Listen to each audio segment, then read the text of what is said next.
ஹாய்ங்க. எல்லாரும் எப்படி இருக்கீங்க? வேற லெவல்ல இருப்பீங்கன்னு நம்புறேன். ரொம்ப மாசத்துக்கு அப்புறம் நம்ம சேனல்லேருந்து ஒரு கொரியன் வெப் சீரிஸ் தான் கொண்டு வந்திருக்கேன். நம்ம இன்னைக்கு பார்க்க போற வெப் சீரிஸோட பேரு ஒண்டர்ஃபுல்ஸ். ஃபர்ஸ்ட் டைம் நம்ம சேனலுக்குள்ள வரீங்க அப்படின்னா, மறக்காம நம்ம சேனல சப்ஸ்கிரைப் பண்ணிட்டு இந்த வீடியோவுக்கு ஒரு லைக் போட்டுக்கோங்க. இப்போ வாங்க வீடியோக்குள்ள போயிரலாம். இவ தான் நம்ம கதையோட ஹீரோயின். இவளுக்கு நம்ம ஹாசினின்னு பேர் வச்சுப்போம். ஹாசினியோட பாட்டி ஒரு பெரிய ரெஸ்டாரண்ட் ஒன்று ரன் பண்ணிட்டு இருக்காங்க.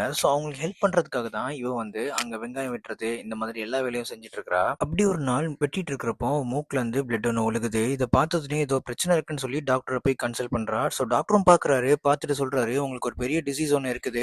உங்களால ரொம்ப வருஷம் வாழ முடியாது. நீங்க உங்களோட வாழ்க்கையோட கடைசி நாள் கிட்ட இருக்கிறீங்க. உங்களுக்கு பிடிச்சதெல்லாம் செய்யுங்க. எதெல்லாம் நீங்க செய்யாம விட்டீங்களோ அதெல்லாம் செய்யுங்கிற மாதிரி நம்ம ஹீரோயின் சொல்ல, நம்ம ஆசனிக்கும் ரொம்பவே கஷ்டமா போயிருது. யாருக்கு தான் கஷ்டமா இருக்காது, நம்ம சாக போறோங்கிறது முதலே தெரிஞ்சா. அப்படியே ஆசையும் சோகமா அந்த ரோட்ல நடந்து வந்துட்டு இருக்கா. அப்படி நடந்து வந்துட்டு இருக்கும் போது ஒரு சிஸ்டர் ஒருத்தவங்க பாக்குறாங்க. அவங்க கையில ஒரு போஸ்டர் வச்சிருக்காங்க. அதுல எங்க கடவுளை வந்து துதிங்க, அவங்கள துதிச்சீங்கன்னா உங்களுக்கு இருக்கிற எல்லா பிரச்சனைகளும் சரியாகிரும், இந்த உலகமும் அழிய போகுது, இப்பவுமே இவரை வந்து தெரிஞ்சுக்கோங்க அப்படிங்கிற மாதிரி சொல்லி அந்த போஸ்டரை கொடுக்க, நம்ம ஹாசினிக்கோ செம்ம கடுப்புல இருக்கிறா. ஏன்னா உயிரே போகிற மாதிரி ஒரு நிலைமையில இப்ப யாராவது வந்து கடவுள் நம்புங்க, இந்த உலகமே அழிய போகுது அப்படின்னு சொல்றப்போ, நம்ம ஹாசினியும் சொல்றா, நானே சாக போறேன், இன்னும் கொஞ்ச நாள் தான் இருக்கிறேன், என்னை விட்டுருங்க அப்படிங்கிற மாதிரி சொல்ல, அந்த சிஸ்டரும் என்னென்னமோ சொல்லி பேசி பாக்குறாங்க.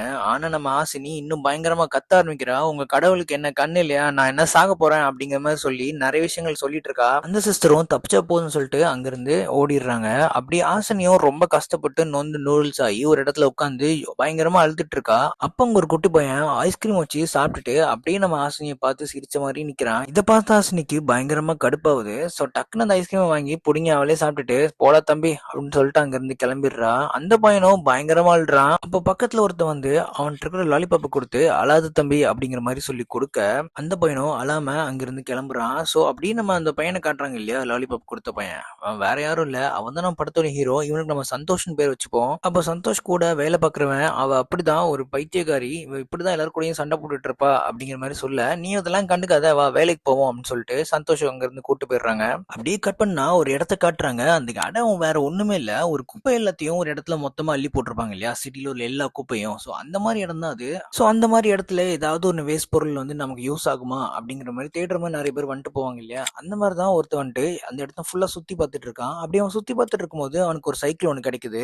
ரொம்ப நேரமா அந்த சைக்கிளை இழுத்து பிடிச்சி ட்ரை பண்ணிட்டே இருக்கான் வெளியே எடுக்கிறதுக்கு. ஒரு வழியா அந்த சைக்கிள் வெளியே வர மாதிரி இருக்கிறப்போ அவன் தள்ளி விட்டுறப்படுற மாதிரி தள்ளி விடப்படுறான். தள்ளி விட்டு நேரம் ஒரு தண்ணிக்குள்ள விழுறான். தண்ணிக்குள்ள விழுந்ததுக்கு அப்புறமே அவன் கை கால் எல்லாம் பயங்கரமா அரிக்க ஆரம்பிக்குது, ஒரு மாதிரி எரிய ஆரம்பிக்குது. அப்படியே அவன் காது பக்கத்துல ரொம்ப எரியுதுன்னு சொல்லி காது பக்கத்துல கை வச்சு இழுக்கிறப்போ காது தனியா கையில வந்துருது. அது மட்டும் இல்லாம அவன் யாரோ கழுத்தை வச்சு நெரிக்கிற மாதிரி, அதாவது அவனை தன்னை கழுத்தை வச்சு நெரிக்கிற மாதிரி காமிச்சு அவன் அப்படியே கீழே விழுற மாதிரி காமிச்சு முடிச்சிடுறாங்க. அப்படியே கட் பண்ணா ஒரு ஆபீஸ் காட்டுறாங்க. அந்த ஆபீஸ் வந்து ஒரு பஞ்சாயத்து ஆபீஸ் மாதிரி. அந்த சிட்டில நடக்கிற எல்லா தப்புகளையும், சின்ன சின்ன கவர்மெண்ட் சரியில்லை, இந்த மாதிரி ரோட் சரியில்லை, இந்த மாதிரி எல்லா பிரச்சனையுமே அந்த ஆபீஸ்ல தான் வந்து மக்கள் முறையிடுவாங்க. அங்க நேத்து ஒருத்தன் கீழே விழுந்தான் இல்லையா, அவனோட ஃப்ரெண்ட் வந்து என் ஃப்ரெண்டை காணோம் அப்படிங்கிற மாதிரி கம்ப்ளைண்ட் கொடுக்கறதுக்காக வந்து கம்ப்ளைண்ட் கொடுக்குறான். இதை கேட்ட ஆபீசரும் அதெல்லாம் ஒண்ணும் இல்ல, அவன் வந்து எங்கேயாவது வெளியே போயிருப்பான், அவன் நாளைக்கு வந்துருவான் அப்படிங்கிற மாதிரி சொல்லி சமாளிக்க, அவனும் இல்ல அவன்கிட்ட நான் 5000 ரூபாய் கடன் வாங்கியிருக்கேன், அவன்கிட்ட 10 ரூபா இருந்தாலுமே விடமாட்டான், ஆல்ரெடி 2 நாள் ஆயிடுச்சு, அவனுக்கு காணோம், கண்டிப்பா அவனுக்கு ஏதோ பிரச்சனை நினைக்கிறேன், நீ கொஞ்சம் தேடி கொடுங்க அப்படிங்கிற மாதிரி கேட்க, பஞ்சாயத்து ஆபீஸ்ல யார் தான் வேலை பாப்பா, அவங்களும் சொல்றாங்க அதெல்லாம் ஒண்ணும் இல்ல, அவன் வந்துருவான், நீங்க இன்னும் கவலைப்படாதீங்க அப்படிங்கிற மாதிரி சொல்றாங்க. அவன் சொல்றான் அவன் கடைசியா ஒரு பார்க் ஒரு இடத்துக்கு தான் போனான், குப்பை கிடங்குக்கு தான் போனான், அங்கதான் அவன் இருப்பான்னு நினைக்கிறேன், நான் தேடி பார்த்துட்டேன் காணோம், நீங்களும் தேடி பாருங்க அப்படிங்கிற மாதிரி சொல்றான். இதெல்லாம் ஒரு சைடு நடந்துட்டு இருக்கும்போது அந்த இடத்துக்கு சுரேஷ்ங்கிற ஒருத்தன் வரான். சுரேஷை பார்த்து அந்த பஞ்சாயத்து ஆபீஸே வந்து பதறுது. ஏன்னா இவன் வந்து கம்ப்ளைண்ட் கொடுக்க ஆரம்பிச்சான் அப்படின்னா யாரையுமே விட மாட்டான், நிறைய கம்ப்ளைண்ட் கொடுத்துட்டே இருப்பான். அதனாலே அவங்க வந்து ரொம்ப வேலை அதிகமா இருக்கு அப்படிங்கிற மாதிரி பயந்துட்டு எல்லாரும் ஆபீஸ்ல இருந்து அந்தந்த இடத்துக்கு ஓடிட்டு இருக்காங்க. அப்ப அந்த ஆபீசரும் அங்க இருந்து தப்பிக்கிறதுக்காக அப்படி திட்டி பார்க்கும்போது நம்ம ஹீரோ தூரமா, அதாவது நம்ம சந்தோஷ் அங்க தூரமா ஒளிஞ்சிட்டு இருக்கான் இவன் இருந்து தப்பிக்கணும்னு சொல்லி. அந்த ஆபீசரும் அதெல்லாம் இல்ல சந்தோஷ், நீ தான் அந்த கேஸை முடிக்க போற அப்படின்னு சொல்லி அவன்கிட்ட கை மாத்தி விட்டுறாங்க. அவனும் வேற வழி இல்லாம அவர் சுரேஷ் உட்கார வச்சு என்னென்ன பிரச்சனைன்னு சொல்லி கேட்கிறாரு. நம்ம சுரேஷும் சொல்றாரு நிறைய இடத்துல வந்து கிளீனா இல்ல, நிறைய பெட்ஸுக்கு வந்து ஒரு பாதுகாப்பு இல்ல, அந்த மாதிரி நிறைய விஷயங்கள் சொல்றாரு. ஒரு குப்பை கடங்கு ஒண்ணு இருக்குது, அந்த இடத்துல இருந்து ரொம்ப ஸ்மெல் வருது அப்படிங்கிற மாதிரி சொல்லி அந்த இடத்த காமிக்க, நம்ம ஹீரோ அங்க செக் பண்ணி பாக்குறான் அந்த இடம் யார் பேர்ல இருக்குது அப்படிங்கிற மாதிரி. அதுல உள்ள செக் பண்ணி பார்த்ததுல அது கவர்மெண்ட் பேர்ல இல்ல, ஒரு பிரைவேட்டான ஒரு ஆள் பேர்ல தான் இருக்கு, அந்த பால் யாருன்னே தெரியலங்கிற மாதிரி இருக்குது. நம்மளால எதுவுமே ஆக்ஷன் எடுக்க முடியாது, ஏன்னா நம்ம கவர்மெண்ட் ப்ராப்பர்ட்டில மட்டும் தான் நம்ம கை வைக்க முடியும் அப்படிங்கிற மாதிரி அவன் பேச, அவரும் எனக்குலாம் தெரியாது, நீங்க எனக்கு முடிச்சு தாங்க அப்படிங்கிற மாதிரி சொல்றான். சரி ஓகே சுரேஷ், நான் முடிச்சு தரேன் அப்படின்னு சொல்லிட்டு அங்க இருந்து எப்படி வெளியே வராரு. வெளியே வந்து சுரேஷ்க்கு ரொம்ப பசிக்குதுங்கிறதுனால ஒரு சாண்ட்விச் ஒன்னு ஆர்டர் பண்ணி சாப்பிட்டுட்டு இருக்காரு. அப்படி சாப்பிட்டுட்டு இருக்கும்போது பக்கத்துல கம்ப்ளைண்ட் பண்ண கொடுத்தாரு இல்லையா, வந்தாரு இல்லையா ஒரு பெருசு. சோ அவர் வந்து நம்ம சந்தோஷ் கிட்ட வந்து பேசுறாரு. அதாவது என்னோட உயிர் நண்பன் அவனை காணோம் 2 நாளா, அவன் இங்க வந்து கம்ப்ளைண்ட் கொடுத்து பார்த்துட்டேன், அவங்க பெருசா எதுவுமே ஆக்ஷன் எடுத்த மாதிரி தெரியல, நீங்க கொஞ்சம் பாத்துக்கோங்க அப்படிங்கிற மாதிரி சொல்ல, நம்ம சிட்டில நிறைய பேர் காணாம போயிட்டு இருக்காங்க. அது உங்களுக்கு தெரியுமா? இதே இது 20 வருஷத்துக்கு முன்னாடி இதே மாதிரி நிறைய பேர் காணாம போயிட்டு இருந்தாங்க. அது எல்லாமே சரியாயிருச்சுன்னு நினைச்சிட்டு இருந்தேன். இப்போ திரும்பியும் ஒவ்வொருத்தரா காலியாயிட்டு இருக்காங்க. எனக்கு என்னமோ தப்பா தோணுது அப்படிங்கிற மாதிரி சொல்லிட்டு அப்படியே நம்ம சந்தோஷ் இருக்க சாண்ட்விச்சையும் அந்த பெருசு ஆட்டையை போட்டு அங்க இருந்து கிளம்பிடுறாரு. அந்த பெருசு அவருடைய வீட்டுக்கு போயிட்டு ஒரு பிரெட் எடுத்து சாப்பிட்டுட்டு இருக்கிறப்போ அந்த சிஸ்டர் ஒருத்தங்க, அதாவது அன்னைக்கு ரோட்ல வந்து நீங்க கடவுளை துதிங்க அப்படின்னு சொல்லிட்டு இருந்தாங்க இல்லையா, அந்த சிஸ்டர் அந்த பெருசை வந்து மீட் பண்றாங்க. அவங்க இந்த கடவுளை நம்புங்க அப்படிங்கிற மாதிரி நிறைய விஷயங்கள் சொல்ல, அவரும் கடுப்பாகி அந்த போஸ்டர் தூக்கி அவங்க மேலே எறிறாரு. அது எரிஞ்ச உடனே அந்த போஸ்டர் கீழே விழுந்தது அப்படியே மேல மிதந்து வர்றது அவர் பாக்குறாரு. என்னன்னு பார்த்தா பின்னாடி ஒருத்தன் அப்படியே கையை வச்சு எல்லாத்தையுமே கண்ட்ரோல் பண்ணிட்டு இருக்கான். இவன் பண்ண கண்ட்ரோல்ல இந்த பேப்பர் மட்டும் இல்ல, அந்த ரூம்ல இருக்கிற எல்லா திங்ஸுமே மேல பறக்குது. அப்படியே அவன் கையை நசுக்குறான். அப்படியே இந்த திங்ஸ் எல்லாமே நசுங்கி அப்படியே கீழே விழுது. அப்படியே கட் பண்ணா நம்ம ஹாசினி தான் காமிக்கிறாங்க. நம்ம ஹாசினி அவங்க பாட்டிட்டு போயிட்டு, எனக்கு நிறைய இடத்த சுத்தி பார்க்கணும் போல இருக்கு, இந்த உலகத்தை ஃபுல்லா என்ஜாய் பண்ணணும் போல இருக்குது, அதனால நான் வெளியே போறேன், எனக்கு காசு வேணும் அப்படிங்கிற மாதிரி கேட்க, நம்ம பாட்டியோ பெரிய ரெஸ்டாரண்ட்லாம் வச்சிருக்காங்க, பெரிய பணக்காரங்க தான். ஆனா ஹாசினிக்கு அவங்க காசு கொடுக்கறதுக்கு பயங்கரமா யோசிக்கிறாங்க. இங்க பாரு, உனக்கு கல்யாணம்லாம் இருக்கு, அந்த ஃபுல்லாவே நான் தான் உனக்கு பார்த்து செய்யணும், என்கிட்ட காசுலாம் இல்ல அப்படிங்கிற மாதிரி சொல்லி நம்ம ஹாசினிய திட்டி அனுப்பிடுறாங்க. நம்ம ஹாசினியும் அந்த பாட்டி போனதுக்கு அப்புறம் அந்த கல்லுல உள்ள காசை கொஞ்சம் ஆட்டையை போட்டுறா. அப்படி ஆட்டையை போட்ட காசை எடுத்துட்டு அவ ரூமுக்கு வந்துட்டு அவ இடத்தெல்லாம் பாக்குறா. அவ எங்க எங்க போகணும்னு ஆசைப்பட்டதோ அது எல்லாத்தையுமே பார்த்துட்டு இருக்கா. அவ காலையுமே வந்து நிறைய பொண்ணுகள் அந்த மாதிரி நிறைய விஷயங்கள் வந்துட்டே இருக்கு. சோ அவ டேப்லெட் எல்லாத்தையும் ஒரு மாலை மாதிரி போட்டு அப்படியே ஒவ்வொரு வேலையும் எடுத்து சாப்பிட்டுட்டு இருக்கா.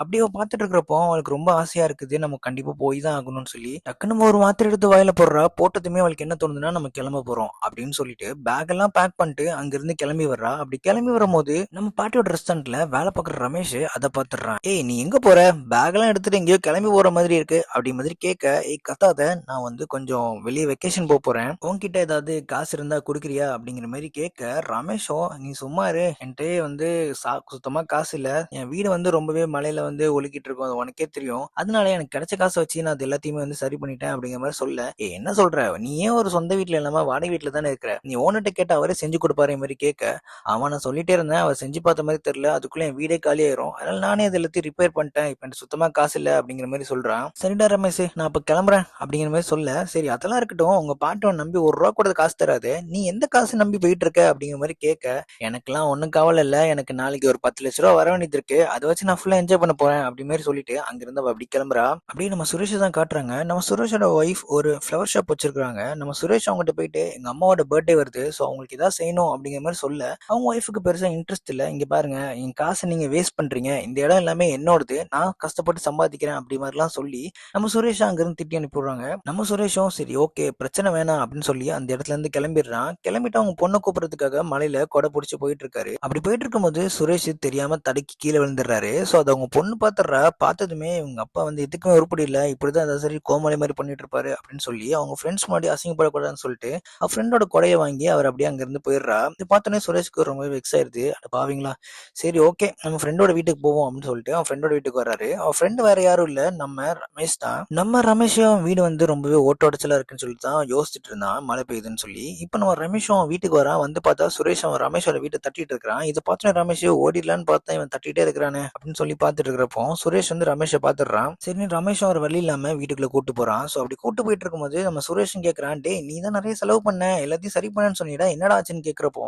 நம்ம ரமேஷ் சொல்றான், என்கிட்ட அவ்வளவு காசு இல்ல, அதனால நான் சும்மா கப்பெல்லாம் வச்சு வரிசையா தண்ணி உள்ளாத மாதிரி எல்லாம் வச்சுட்டேன் அப்படிங்கிற மாதிரி சொல்ல, அட பாவி இப்படி இருந்தா எப்படா ஒழுகாம இருக்கும் அப்படிங்கிற மாதிரி சொல்லிட்டு இருக்காங்க. அப்படியே கட் பண்ணா நம்ம ஹாசினியை தான் காட்டுறாங்க. நம்ம ஹாசினி பக்கத்துல இருக்க ஷாப்பிங் மால் போயிட்டு அங்கிருந்து அவ ட்ரெக்கிங்க்கு தேவையான எல்லா விஷயங்களையும் வாங்கிட்டு இருக்கா. இத தூரமா இருந்து பார்த்து நம்ம சந்தோஷ், இவ ஒரு பைத்தியக்காரியாச்சு, அதுவும் கையில கத்தி எல்லாம் வச்சிருக்கா, இவளை கொஞ்சம் ஃபாலோ பண்ணும் அப்படின்னு சொல்லி அவளை ஃபாலோ பண்ணிட்டு இருக்கான். அப்படின்னு நம்ம ஹாசினியும் பில்லிங் கவுண்டர் போறா. அங்க போய் பார்த்தா அந்த பாட்டிக்கு தெரிஞ்சவங்க நிறைய பேர் இருக்காங்க. சோ முகத்தை மூடிட்டு கேஷுவலா தான் பேசிட்டு இருக்கா. ஆனா அவங்க ஈஸியா பின்னாடி அவங்க கண்டுபிடிச்சிடுறாங்க. ஏ பாப்பா எங்க போற அப்படிங்கிற மாதிரி சொல்லி கேட்க, ஐயோ ஒண்ணுலடா விடுங்கடா அப்படின்னு சொல்லிட்டு அங்கிருந்து அவ கிளம்பிடுறா. ஹாசினி வெளியே அந்த ட்ராலியில எல்லா திங்ஸ் எடுத்து வச்சுட்டு போயிட்டு இருப்பா இல்லையா, இது பார்த்து சந்தோஷம், இவ ஏதோ ட்ராலியில வச்சிருப்பாளோ, யாரையோ கொண்டு போட்டிருப்பாளோ அப்படிங்கிற மாதிரி யோசிச்சு அந்த ட்ராலி துறன்னு சொல்லி கேட்டுட்டே இருக்கிறா. நம்ம ஹீரோயின் கடுப்பாயி சும்மாரு அப்படிங்கிற மாதிரி சொல்ல, நம்ம ஹீரோ இழுக்கிறான். அந்த இதுல ட்ராலி உடஞ்சி பறந்து எல்லா திங்ஸும் பறக்குது. இதை பார்த்து ஹாசினி பயங்கரமா அழுவான்னு தானே நம்ம நினைச்சிருப்போம். ஆனா அப்படிலாம் இல்ல, பொலிர்னு ஒரு அழ ஒண்ணு விடுறா. போறா. இது ஹாசினிக்கு ஒரு ஃபோன் கால் வருது. அது வேற யாரும் இல்ல, அவங்க பாட்டி தான். இங்க பாரு, எங்க போன,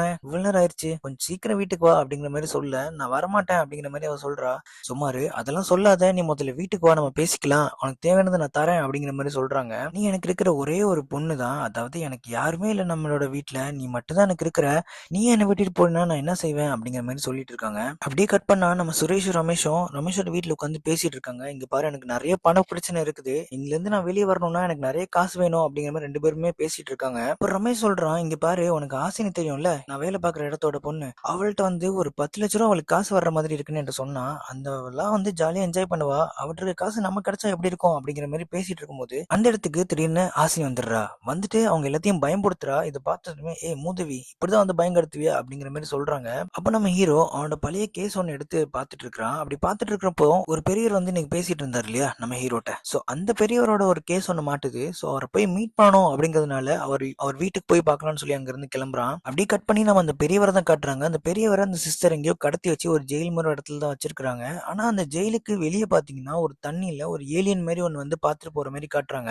அப்படியே கட் பண்ணா நம்ம ஹீரோயின் தான் காட்டுறாங்க. நம்ம ஹீரோயினை கயிறு வச்சு கட்டி யாரோ கடத்தி வச்சிருக்க மாதிரி காட்டுறாங்க. நம்ம ஹீரோயினை யாருமே கடத்தல, நம்ம சுரேஷும் ரமேஷும் நம்மளோட ஆசனையும் 3 பேரும் பிளான் பண்ணி தான் அவளை கடத்தி வச்ச மாதிரி ஒரு வீடியோ ரெக்கார்ட் பண்றாங்க. இது மூலியமா அவங்க பாட்டிக்கு அனுப்பி எனக்கு காசு தாங்க அப்படிங்கிற மாதிரி கேட்கறது அவங்களோட பிளான். ஸோ அவங்க அனுப்புறதுக்கு முன்னாடி அவங்க பாட்டி அவங்களுக்கு தெரிஞ்ச ஒரு சைபர் கிரைம்ல இருக்கிற ஒரு ஆளுக்கு கொடுக்குறாங்க. அவர் வந்து என்ன பண்ணுவாரு அப்படின்னா, ஹேக் பண்ணி அவங்க எங்க இருக்கிறாங்க அப்படிங்கிற மாதிரி எல்லா டீடைல்ஸும் அனுப்புறதுக்காக. ஸோ அவங்க இப்படி விளையாண்டு இருக்கும் போதே என்னன்னே தெரியல, ஆசினி திடீர்னு ஒரு மாதிரி மயக்கி விழுற மாதிரி விழுறா. ஸோ சுரேஷ் ரமேஷும் போயிட்டு உனக்கு என்னாச்சு, இப்பவுமே நடிக்க ஆரம்பிக்கிற அப்படிங்கிற மாதிரி பக்கத்துல போய் பார்க்க உண்மையிலேயே அங்க செத்து கிடக்குறா. இதை பார்த்ததுமே சுரேஷ் ரமேஷும் பயங்கரமா பயப்படுறாங்க. நல்லா அதனடா நம்ம பக்கத்துலண்டா இருந்தா எப்படா இறந்தா, எப்படான்னு சொல்லி பயங்கரமா யோசிச்சுட்டு இருக்காங்க. யோசிச்சுட்டு இருந்தா வேலைக்காகவாது முதல்ல அந்த குப்பை கிடங்கு இருக்கு தானே, அங்க போய் இவளை தூக்கி போட்டுருவோம், அங்க போட்டு அதுக்கப்புறம் யோசிப்போம் அப்படிங்கிற மாதிரி சொல்லி 2 பேரும் அவளை நைஸா ஒரு பார்சல் ஒண்ணு பண்ணி அந்த குப்பை கிடங்குக்கு அவளை தூக்கிட்டு போறாங்க. நம்ம ஹீரோ அந்த பெரியவரை தேடி அவருடைய இடத்துக்கு போய் பாக்குறான். அங்க எல்லாமே நசுங்கி போய் கிடக்குது. இதை பார்த்துமே ஒருவேளை குப்பை கிடங்குல தான் இருப்பாரோ அப்படின்னு சொல்லி அந்த குப்பை கிடங்குக்கு வரான். இங்க நம்ம சுரேஷ் ரமேஷும் நம்ம ஹாசினியை எரிச்சிடலாங்கிற மாதிரி பிளான் பண்ணிட்டு இருக்க அந்த இடத்துக்கு நம்ம சந்தோஷ், அதாவது நம்ம படத்தோட ஹீரோ வந்துடுறாரு. இதை பார்த்ததுமே அவனுக்கு 2 பேருக்கு அள்ளு விட்டுருது. டே இவ ஏன்டா இந்த நேரத்துக்கு வந்தான் அப்படின்னு சொல்லி அந்த ஹாசினிய அப்படியே அவன் துணி வச்சு மறைச்சிட்டு இருக்காங்க. இதை பார்த்ததுமே சந்தோஷ்க்கு லைட்டா டவுட் வருது. டே இந்த நேரத்துக்கு நீங்க 2 பேரும் என்னடா பண்றீங்க இந்த இடத்துல, அதுவும் சரி அதெல்லாம் இருக்கட்டும், உங்க பின்னாடி என்ன இருக்குது, எது மறைச்சிட்டே இருக்கீங்க அப்படிங்கிற மாதிரி கேட்க இவனுங்களும் ஒரு வழி இல்லாம அதை லைட்டா தள்ளி விடுறான். தள்ளி விட்டதுல வேகமா அந்த ட்ராலி ஒரு பெரிய பள்ளத்துக்குள்ள போய் உழுது. இதை பார்த்ததுமே வந்து சந்தோஷ்க்கு தெரியுது அங்க யாரோ இருக்கிறாங்க அப்படிங்கிற மாதிரி. அந்த ட்ராலில இருக்கிற ஹாசினி வேகமா போய் அந்த தண்ணி எல்லாம் சேர்ந்து இருக்கும் இல்லையா அந்த இடத்துல போய் விழுந்துடுறா. அங்க விழுந்ததுமே நம்ம சந்தோஷுக்கு தெரிஞ்சிருது அது ஹாசினி தானே. டேய் அது பைத்தியக்கார பொண்ணுடா, அந்த பொண்ணை என்னடா கொலை பண்ணி வச்சிருக்கீங்க அப்படிங்கிற மாதிரி பயங்கரமா கத்த இவனுங்க சுரேஷ் ரமேஷும் எப்படியோ ப்ரூவ் பண்ணுங்கிறதுக்காக அவங்களும் சொல்றாங்க, இங்க பாரு உனக்கு விஷயமே தெரியாது, நாங்க அவளை எதுவுமே பண்ணல, அவளே வந்து செத்துட்டா அப்படிங்கிற மாதிரி சொல்ல, இல்ல நான் நம்ப மாட்டேன், நான் போலீஸ்க்கு கால் பண்ண போறேன் அப்படின்னு சொல்லி சொல்றான். இவனுங்க 2 பேரும் பயங்கரமா கெஞ்சி பாக்குறானுங்க. ஆனா நம்ம சந்தோஷ் விடுறது மாதிரி தெரியல. அங்க டக்குன்னு போலீஸுக்கு கால் பண்ண போலீஸ் அந்த ஸ்பாட்டுக்கு வந்துடுறாங்க. வந்துட்டு எங்க நடந்திருக்கு எல்லாத்தையும் ஆய்வு பண்ணிட்டு, சரி ஒரு பொண்ணை கொண்டுட்டாங்கன்னு சொன்னீங்களே, இந்த பொண்ணு எங்க அப்படிங்கிற மாதிரி கேட்க அந்த பொண்ணு அந்த தண்ணியில இல்ல, அவ காணாம போயிடுறா. அதாவது ஹாசினி காணாம போயிடுறா. என்னடான்னு சுத்தி புத்தி பார்த்துட்டு இருக்கும்போது ஹாசினி தூரத்துல இருந்து பார்த்து அவங்கள பார்த்து சிரிக்கிறா. இதை பார்த்து நம்ம சுரேஷ் ரமேஷ்க்கு ஒண்ணுமே புரியல. அவங்க வந்து பயங்கரமா சந்தோஷப்படுறாங்க, எப்படா உயிரோட வந்தா அப்படிங்கிற மாதிரி. நம்ம சந்தோஷ்க்கும் ஒண்ணுமே புரியல. சோ ஏதோ தப்பா நடந்திருக்கு அப்படிங்கிற மாதிரி யோசிக்கிறான். அப்படியே கட் பண்ணிட்டு நம்ம ஹீரோ தான் காட்டுறாங்க. நம்ம ஹீரோ இடத்துல நடந்து போயிட்டு இருக்கான். நடந்து போயிட்டு இருக்கும்போது அந்த பில்டிங்க்கு மேல ஒரு தகரம் ஒண்ணு உடஞ்சு கொஞ்சம் வளைஞ்ச மாதிரி இருக்குது. ஆக்சுவலா இது என்ன நடந்திருக்கும் அப்படின்னா, ஹீரோ அதுக்கு முந்தின நாள் நம்ம ஹீரோயின் ஒரு ட்ராலி எடுத்து உடைச்சிருப்பான் இல்லையா, அப்ப மேல உள்ளது உடஞ்சு ஹீரோயின் மேல தண்ணி நிறைய கொட்டிருக்கும். அந்த டைம் ட்ராலில இருந்து பறந்த மேல 2 கத்தியும் ஒரு சிசரும் நம்ம ஹீரோயின் மேல குத்துற மாதிரி வந்திருக்கும். நம்ம ஹீரோ தான் அதுக்கு அவனோட கையை வச்சு ஃபுல்லா அது கண்ட்ரோல் பண்ணி அந்த கத்தி எதுவுமே அவளை குத்தாத மாதிரி அந்த செவுத்துல குத்துற மாதிரி செட் பண்ணிருப்பான். சோ இதெல்லாம் பார்த்து அவன் சிரிச்சுட்டு அங்க இருந்து போவான். இதை பாக்குறப்போ நமக்கு ஒரு சின்ன டவுட் இருக்கும், நம்ம ஹீரோ தான் ஒருவேளை அந்த கண்ட்ரோல் பண்ற ஆளா, இல்ல இவனுக்கு தனியா ஏதோ பவர் இருக்கா அப்படிங்கிற மாதிரி. அப்படியே இந்த எபிசோடு முடியுது. உங்களுக்கு இந்த சீரீஸை கண்டினியூவா என்னோட சேர்ந்து பார்க்கணும்னு நினைச்சீங்க அப்படின்னா மறக்காம என்ன ஃபாலோ பண்ணிக்கோங்க, மறக்காம சப்ஸ்கிரைப் பண்ணி வச்சுக்கோங்க. நெக்ஸ்ட் வீடியோல பார்க்கலாம். பாய்.